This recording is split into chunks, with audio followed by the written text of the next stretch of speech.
What a great competition. Best of luck with that. Now, if I was to say to you, sheep placenta and bird droppings, yeah, you'd probably go laugh or go, ugh. But Victoria Beckham, apparently, she's a fan of both of those things. What is it she does with these offerings from the innards of animals, you may well be asking? Well, she uses the sheep placenta as a draft excluder, perhaps? No? Does she double up the bird poo, some kind of polyfiller? Who knows? But allegedly, she likes to smear both of those things on her face in an attempt to keep looking young. To keep looking young. You might go... Well, I'd rather smear it over David's. Well, today, the Mirror columnist Alison Phillips, she's lambasted Victoria for her alleged age-defying antics, saying it's time to fight back against this obsession with youth. Does she have a point? Is it time to fight back, ladies? No! No? Listen. If it's there, I'm going to use it. I don't care. As long as it doesn't smell like bird poo. You know, listen, I have had a little bit done. I've been very honest with everybody, and I have had, you know, in our family, we were blessed, OK, with little bums, but big fat chins. And I had some fat sucked out of there, and I feel better for that. Now, if that's upsetting everybody, I don't care. So, and I've also had my eyes done to make me look like I'm not asleep most of the time, because I wasn't blessed with great genes. Apart from a little bum and my long legs. So,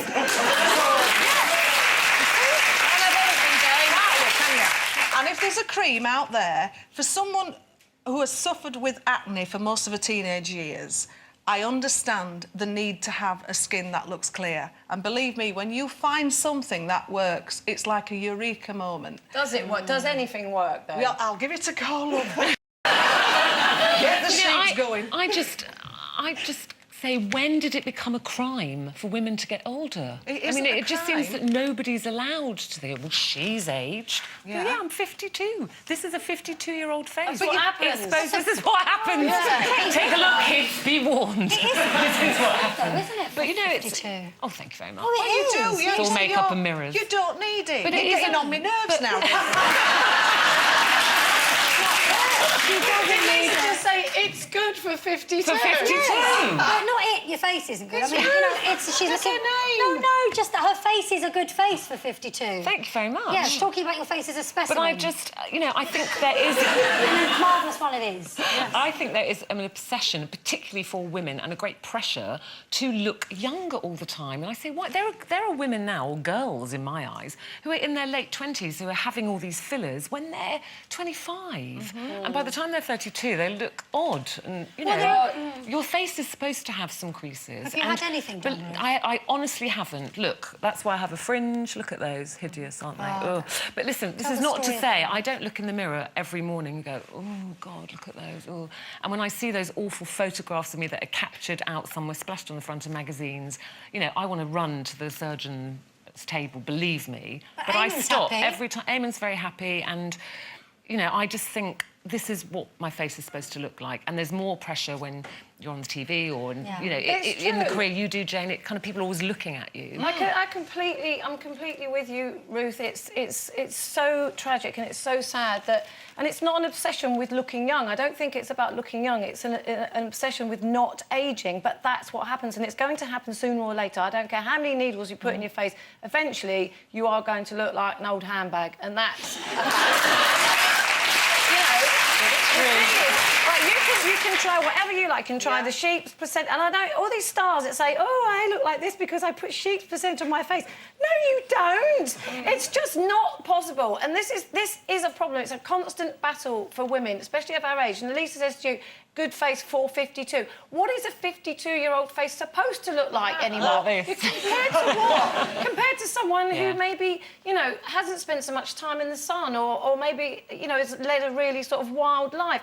That's what shows on your face, and that's your life. That's the way you've chosen to... Do you know what annoys me, though? I think there are too many celebrities who claim they've done nothing and they look terrific. I know. And then you say, you look fantastic. And they go, I've just inherited my mother's good genes. Yeah. But it's true, you should be allowed to keep it private if you have that stuff done. But these days, you can't, because Everybody is obsessed with it, and I tell you, I struggle every day with the decision. Would you rub shall bird I have a facelift or shall I not? No, it's too late for me and Ruth, I think, to have needles put in our face.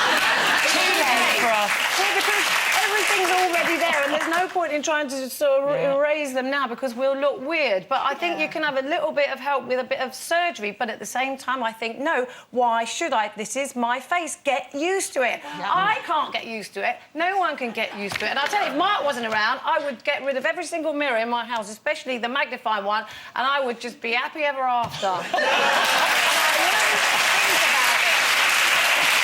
And for another second. Would you rub bird poo in your face? I'd rub anything in my face. Anything you like. I'm with Jane on this. I'm like, if someone's gone to the trouble of inventing something that's going to hold back the ears and you can get it in a pot and bung it on, then that's fine. Do it.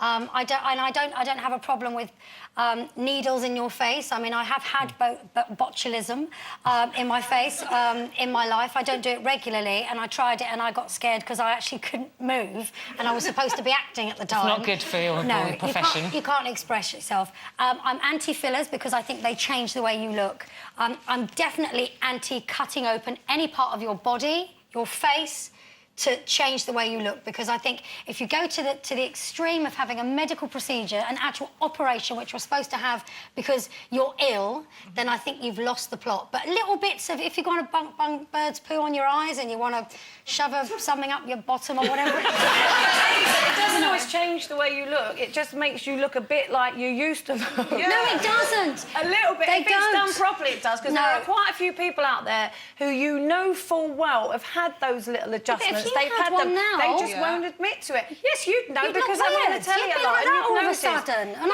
you couldn't come to work and go. No, I'm not going to have my neck like attached to the top of my head. I'm not going to go that far. It would be a tiny adjustment. You see, it's that's not like a that's serious. you just and a Ruth tightening. and Lisa are all really getting on my nerves because you've got that lovely, you've got that lovely jaw.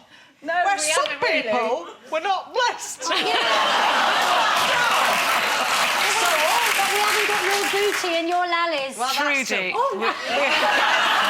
Trudy. Hello, Trudy. She said, I wish people would stop worrying about getting old. Life is too short. Not everyone is going to have the opportunity to get to that age, never mind experiencing wrinkles. So just enjoy your life. Yeah. Sharon says, I'm happy to put anything plastered on my face if it takes the years off. Placenta droppings, whatever, bring it on.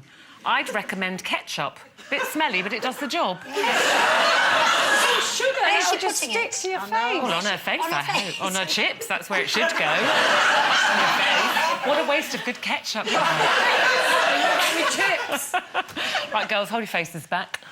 We've got to take a break now, but we're talking balls with Joe Calzaghe and asking, does a 30-day break from your other half leave you feeling refreshed or fretful? Think about that one. See you in a couple of minutes.